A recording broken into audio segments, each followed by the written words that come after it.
कुणाचं लग्न नाही आणि फेग्न नाही बाई. काही फंक्शन असेल तर चांगली साडी नेसायची असं कोणी सांगितलंय? त्या साड्यांचा जीव गुदमरतो घरामध्ये आणि सगळ्या पोरं मेले लव्ह मॅरेज कोर्ट मॅरेज करून करताय आणि काही तर करायचंच नाही म्हणताय. मग कुठे मिरायचं आपण? म्हणलं चला मैत्रिणीच्या घरीच मिरून येते जरा. मग काय ग बाई, कुठे छातीवर घेऊन जायचंय आपल्याला त्या साड्या आणि बिड्या नेसून घ्यायच्या. 4 दिवसाचं तर जीवन आहे. तू काय घरातले भांडे काढलेत का घासायला? आता 15 दिवसापूर्वी आली होती मी, तेव्हा पण तर काढलेले होते. त्या निर्जीव गोष्टींना जीव लावते, चमकवत राहते, स्वतःचं सजीव शरीर खराब करत राहते. अगं तुला कुठे ते छातीवर घेऊन जायचे वर ते भांड, सगळं काही इथेच सोडून जायचंय बाई.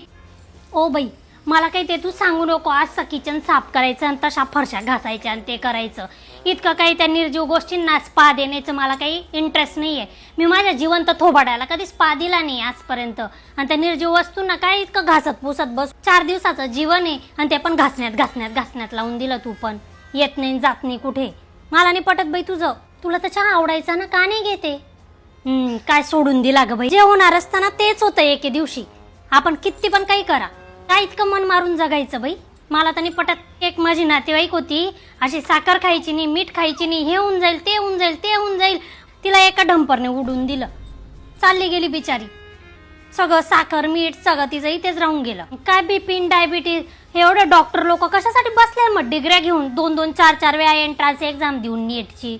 मग काही नाही ग बाई, जे व्हायचं तेच होतं. त्या दिवशी मला खापराची पुरणपोळी खायची होती. पप्पूच्या पप्पांना म्हटलं घेऊन येतात आत्ताच्या आत्ता. खूप केली गेली ग बाई काटकसर, आता नाही करायचं मला. मग ती शिष्ट ना दिसली होती मला, माझ्याकडे पाहून असं वाकडं तोंड करत होती.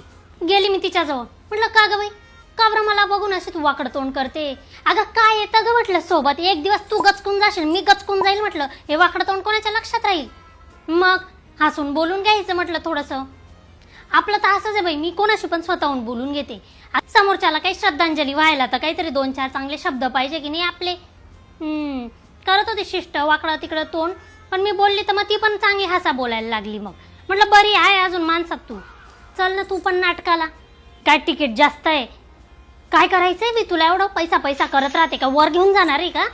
अरे माझी सून तर अशी टपलेली होती माझ्या सोन्याच्या बांगड्यांवर. तिच्या डोक्यावर टपली देऊन तिला म्हटलं बघ, तू किती पण टपलेली असली माझ्या सोन्याच्या बांगड्यांवर तरी मी टपकल्याशिवाय काही तुला मिळणार नाही बाई.